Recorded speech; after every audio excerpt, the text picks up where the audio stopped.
"Do I understand correctly?" Day said. "This was once Blackhampton's Inn." "Oh, yes," Brothwood said. "It only became the parish church many centuries after it was built." The inspector and the vicar were standing in the foyer, just inside the door, with the sea of sick villagers spread out before them across the sanctuary. Day positioned himself so that he could see the main doors of the church, his back to the rows of makeshift beds. He hoped to see Dr. Kingsley come running in at any moment. But he had Mrs. Brothwood's note in his pocket, the note that indicated her husband was hiding something. Day watched the vicar's eyes.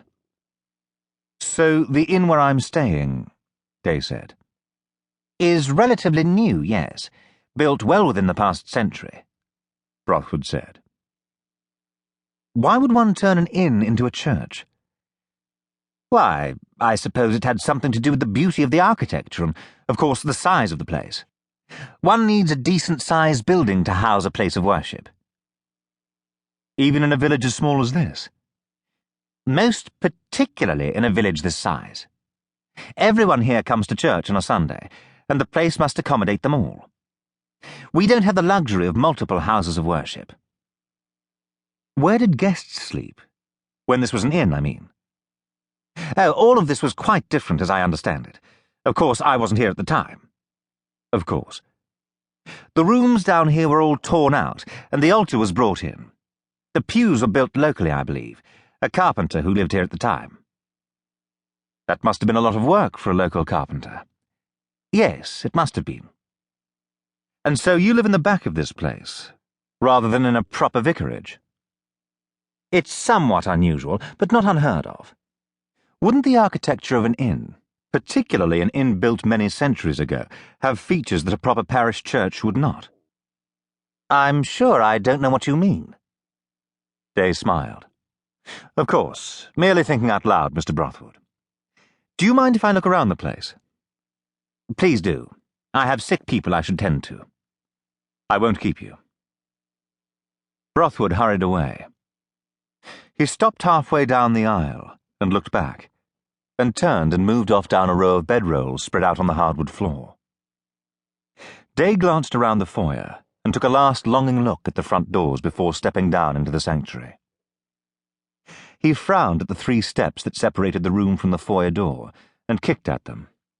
They seemed solid enough. He followed along in Brothwood's general direction, but avoided looking at the sick people on the floor.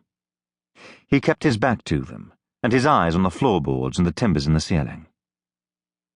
He walked down the centre aisle and took a moment to genuflect at the great gold cross over the altar before examining the apse. The altar itself was simple and sturdy, constructed of solid wood, perhaps by the same carpenter who had long ago built the pews. The top of the altar was a flat slab of river rock, polished and shining. There were candles at either end, and Day moved each of them to assure himself that they weren't secretly levers that would move the altar. When nothing happened, he felt mildly foolish and looked surreptitiously about to see if he was being watched. He imagined Brothwood must be somewhere nearby, paying close attention to him, but he couldn't see the vicar anywhere. There was a large hollow ball on a chain hanging beside the altar, and Day sniffed it. The scent of incense was nearly overpowering.